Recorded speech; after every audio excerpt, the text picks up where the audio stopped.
Very interesting 'to mga tol.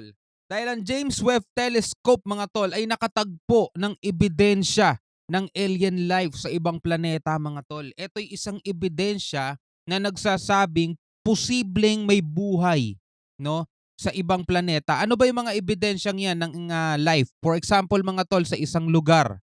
Sa isang lugar, halimbawa sa isang liblib na na jungle o kaya liblib na disyerto, ganyan, no, 'di ba? Paano mo masasabing nagkaroon ng buhay do'n? Siyempre marami diyong palatandaan. Halimbawa na lang sa gubat mga tol, paano mo masasabing may mga tao do'n? 'Pag nakakita ka halimbawa ng bahay, 'di ba? 'Pag nakakita ka ng bahay, siyempre ang hayop ba gumagawa ng bahay na katulad nung sa atin? So 'pag nakakita ka ng gano'n, yun ay ebidensyang may mga tao do'n. So dito, ang James Webb Telescope, hindi man bahay o gusali ang nakita nila mga tol, pero meron silang nakuhang scientific evidence mga tol na sa planetang 'to ay posibleng may living organism, no? Hindi natin masasabing tao siya o alien siya mga tol, basta meron 'tong ebidensya ng buhay. Alamin natin kung ano 'yon mga tol. Bago natin 'to simulan, 'wag mong kalimutan mag-subscribe dito kay Bulalord YT mga kapatid, no? At syempre dito na rin sa ating YouTube channel kung trip mo yung mga ganitong klasing tema, ganitong klasing usapan mga tol. So huwag na natin patagalin 'to. Panoorin na natin 'to mga tol.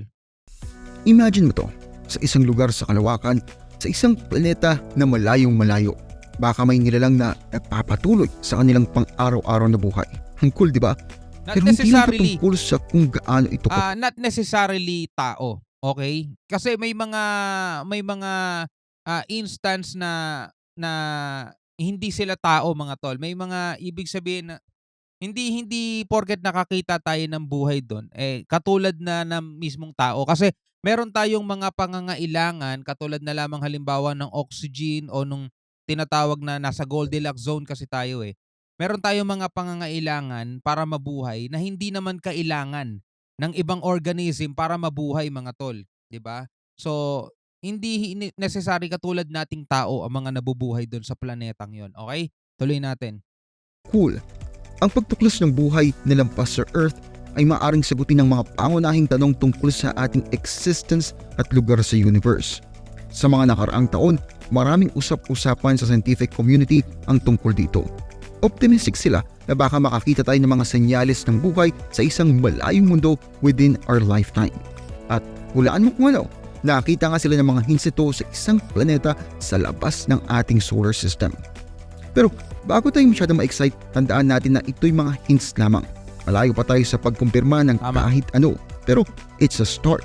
At sa bawat bagong discovery, nagiging one small step closer tayo sa pagsagot sa tanong na matagal na nating tinatanong. Are we alone? Actually, kung maniniwala ka sa Bible, nasagot mo na yan, eh. Matagal na, no? Kung naniniwala ang tao sa Bible, nasagot na natin yan. Are we alone? No. Hindi lang naman tayo ang nilikha mga tol, 'di ba? Bago pa man tayo likhain ng Panginoong Diyos, bago pa man nila likhain si Adan at Eva, 'di ba? May mga kasama na ang Panginoong Diyos. Sino 'yun? Mga anghel, 'di ba? So are we alone? Hindi. 'Di ba? Libo-libo, milyon-milyon mga bilang nila mga tol. 'Di ba? Hindi hindi lang tayo nag-iisa rito. Pero bago natin simulan, make sure na hit mo yung like button at isubscribe ang channel ko kung hindi mo pa nagagawa. At kung gusto mong ma-notify sa bawat bagong video ko, i-click na yung bell icon. Malaking tulong yun sa akin at sobrang na-appreciate ko yun. Nagawa mo na? Alright, simulan na natin. Game. Tara pag-usapan natin itong astig na teknolohiya para sa paghanap natin ng alien life, yung James Webb Space Telescope o JWST. Hindi ito yung ordinaryong telescope na nakikita mo lang sa likod ng bahay mo. Malaki ito, nasa kalawakan at ginawa para masagot yung mga malalaking tanong tungkol sa ating universe. Parang kuya itong JWST ng Hubble Space Telescope. Malaki siya at mas malakas. Mas malalim siyang makakasilip sa kalawakan at mas mataas yung resolution ng mga nakukuha niyang imahe. Pero yung special talaga dito, kaya niya ma-detect yung infrared light. Dahil dito, kaya niya makita yung mga alikabok at obserbahan yung mga malalayong galaxies at celestial bodies na hindi nakikita ng ibang telescope. Ngayon, baka nagtataka ka, ano ba itong kinalaman nito sa paghahanap natin ng alien life? Well, may mga tricks tong JWST. Kaya niyang i-analyze yung atmosphere ng exoplanets. yung mga planeta na umiikot sa labas ng ating solar system. Sa pag-aaral niya sa liwanag na dumadaan sa atmosphere ng isang exoplanet, kaya niyang makilala ang iba't ibang gases at compounds. At ilan dito, tulad ng water vapor o methane, ay pwedeng maging senyales ng buhay. Kamakailan lang, naging headlines tong JWST dahil nakadetect siya ng mga hints ng buhay sa isang exoplanet. Malaking bagay ito dahil ito yung unang beses nakakita tayo ng ganitong hints sa isang planeta na wala sa ating solar system. Malayo pa tayo sa pagkumpirma kung may buhay nga ba talaga doon, pero tiyak na nagdulot ito ng excitement sa scientific community. Tara't pag-usapan natin yung konsepto na importante para sa paghahanap natin ng alien life, yung Goldilocks Zone. Naalala mo ba yung kwento ni Goldilocks at ang Three Bears? Ayaw ni Goldilocks yung lugaw na sobrang init o sobrang lamig. Gusto niya yung saktong-sakto lamang. Ganun din sana yung kondisyon ng isang planeta para suportahan yung buhay. Yung Goldilocks Zone o Habitable Zone, yan yung lugar sa paligid ng isang star na hindi sobrang init at hindi sobrang lamig para magkaroon ng liquid water sa surface ng isang planeta. Bakit importante ito? Well, base sa alam natin, kailangan ng buhay yung tubig. Kapag walang tubig, walang buhay. Iba-iba tong zone, depende sa star. Sa mas maliit at mas malamig na star, mas malapit yung habitable zone. Sa mas malaki at mas mainit na star, mas malayo. Ang Earth natin, halimbawa, nasa Goldilocks zone ng ating araw. Pero hindi porket nasa Goldilocks zone yung planeta, sigurado nang may buhay doon. May iba pang factors na kailangan consider, tulad ng atmosphere ng planeta at geological activity niya. Pero kahit papaano, magandang start na kung makakakita tayo ng planeta sa zone na ito. Kaya kapag tinignan natin yung cosmos para sa mga planetang pwedeng may buhay, isa sa mga unang hinahanap natin ay kung nasa Goldilocks zone ba yung planeta sa bituin niya. Parang paghanap lang dito sa bahay na sakto lang yung lugar. Hindi sobrang ingay, hindi sobrang tahimik, pero sakto lamang. Tara't pag-usapan naman natin itong planetang nagpapaingay sa mundo ng astronomy, yung planet K218b. Hindi ito basta-basta lamang planeta. Special to kasi ito yung unang exoplanet na nakitaan na may possible signs of life. Nasa 120 light years away tong K218b mula sa atin. Parang ang layo, di ba? Ang layo niyan. 120 light years, mga tol. Kasi yung light years, binabase yun sa taon kung gaano katagal naglalakbay ang liwanag. So, ibig sabihin, kung 120 light years yan, mga tol, diba, kapag naglakbay ka sa kayang isang spaceship, sa bilis na kasing bilis ng liwanag, wala naman tayong ganong klaseng spaceship pa, mga tol. Pero if ever man na meron tayo sasakyan na kayang umandar o kayang tumakbo na kasing bilis ng liwanag, makakarating tayo doon, mga tol, in 120 years. Ganon katagal, mga tol. Diba? Imagine mo, no? 120 years mong lalakbayin yan. Pero kung iisipin mo, parang kapitbahay lang natin ito sa cosmic terms. Ang interesting dito, sa K218b ay nasa Goldilocks zone siya ng bituin niya. Naalala mo ba yung pinag-usapan natin kanina? Ibig sabihin, baka sakto lang yung conditions para magkaroon ng likidong tubig. Pero hindi lang yun ang interesting dito. Nakitaan kasi ng scientist tong K218b ng water vapor sa atmosphere niya. Pero again, hindi ibig sabihin na may buhay talaga doon Pero alam mo naman, kung may tubig, baka may buhay. Kaya nagdulot ang excitement tong discovery na to sa mga scientists. Ngayon, todo effort sila para ma-confirm tong findings na to. Pag nagawa nila yun, malaking bagay to para sa mission natin na hanapin ang alien life. Pero yung isang buwan ng Jupiter, mga tol, yung Europa, isa rin yun sa tinitignan nila. Buwan siya Buwan siya, pero meron din daw dagat doon, mga tol. May dagat doon sa Europa, doon sa hindi Europa na Europe Europa ang pangalan ng buwan ng Jupiter. Merong dagat. So, napag-usapan natin kung saan hinahanap ng scientists yung buhay. Pero ano ba talaga yung hinahanap nila? Ano ba tong signs of life na paulit-ulit nating pinabanggit? Kapag sinasabi ng scientists ang salitang signs of life, usually tinutukoy nila yung tinatawag na biosignatures. Yung mga bagay o phenomena na nagbibigay ng scientific evidence para sa past o present life. Pwedeng ito'y certain chemicals o gases sa atmosphere ng isang planeta, partikular ang mga patterns sa surface ng planeta o kahit mga radio signals. Isa sa key biosignatures na hinahanap ng scientists ay ang tubig. Alam natin na kinakailangan ang tubig para sa buhay, kaya big deal yung pagkakadiscover ng water vapor sa atmosphere ng K218b.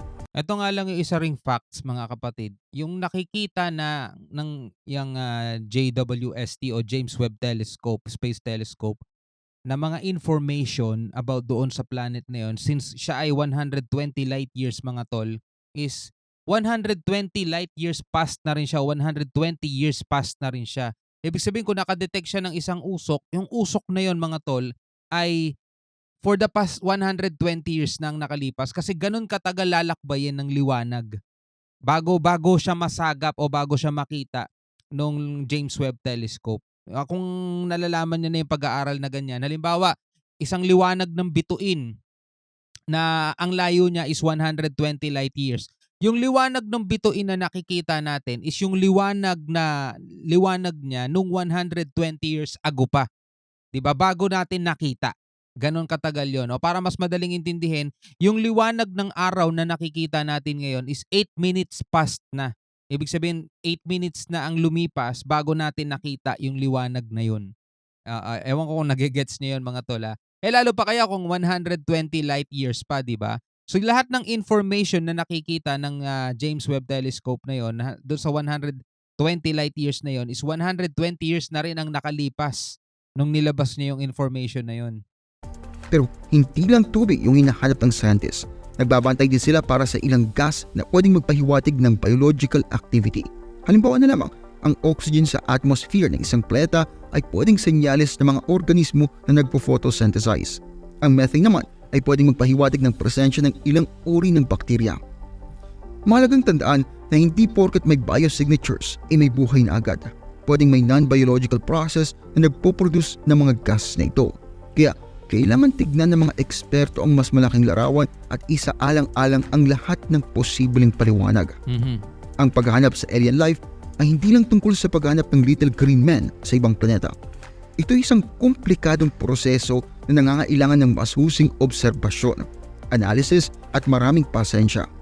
Pero bawat bagong tuklas, mas lumalapit tayo sa pagsagot sa isa sa pinakamatandang tanong ng sangkatauhan. Tayo ba ay nag-iisa sa universe? Tulad ng sagot natin Ngayon, kanina, isipin hindi. natin na nakakita tayo ng definitive signs of life sa ibang planeta. Ano ngayon? Ano bang ibig sabihin nito para sa atin? Alamin natin ang mga posibleng implications. Una, ang pagkakatuklas ng extraterrestrial life ay magiging game changer para sa science. Papatunayan nito ang teorya pwedeng may buhay sa mga environments na hindi Earth. Pwedeng magbukas ito ng mga bagong branches ng science na tututok sa pag-aaral at pag-unawa sa mga life forms na ito.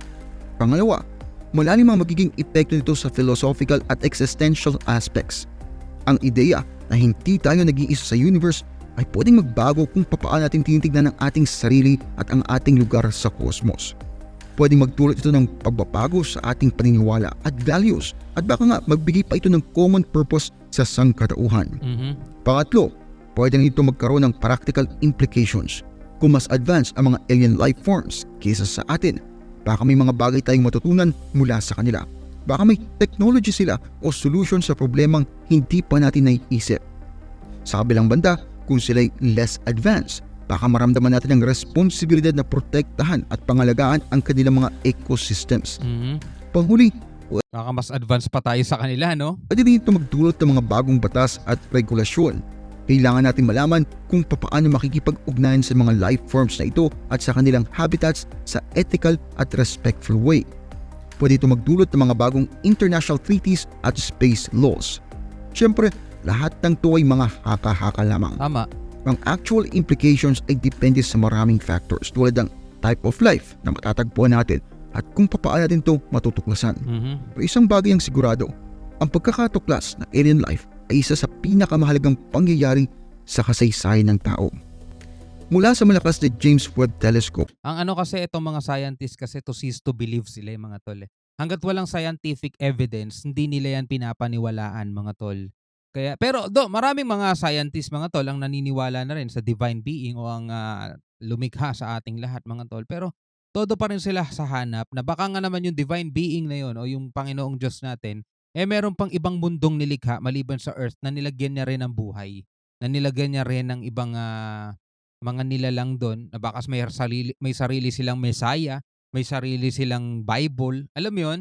Yun ang iniisip din siguro ng ibang mga scientist na bukod sa ating mga tao kasi hindi naman na kailangan pang ilagay sa Bible natin yun na bukod sa inyong mga tao meron ding ginawa ang Panginoon Diyos na ibang planeta, may sarili silang Kristo dun, may sarili silang mga apostol dun, may sarili silang Biblia at relihiyon dun, may sarili silang gobyerno. Hindi na natin kailangan malaman yun.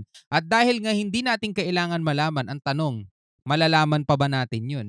'Di ba? Isa lang ang matibay na ebidensyang meron talagang ibang nilikha, yung mga nakasulat lang sa Biblia. Ano yun? Yung mga anghel nga, 'di ba? Yun nga yung ano, yun nga yung ibang nilalang. At bukod sa mga anghel sa langit mga tol, may mga pinatapon pang anghel na kasama natin dito sa lupa. Andiyan ang mga masasamang espiritu, 'di ba? Andiyan yung mga ibang espiritu na pagala-gala diyan mga tol. Hindi kaluluwa ng mga namatay kasi hindi rin naman totoo ang multo.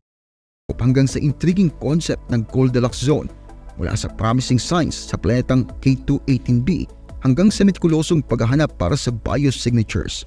Nakita natin kung papaanong unti-unting nagiging malapit ang science sa pagsagot sa isa sa pinakamatanda at pinakamalalim na tanong ng tao. Tayo nga ba ay nag-iisa? Pero tandaan natin na ang space exploration ay isang malawak at komplikadong field. Habang tinatalakay natin ang ilang mahalagang puntos, meron pa rin maraming bagay na matututunan at madidiskubre. Kaya keep that curiosity alive. Patuloy lang sa pag-explore. At sino nga bang may alam? Baka isang araw, magising tayo sa balita na natagpuan na natin ang ating cosmic neighbors.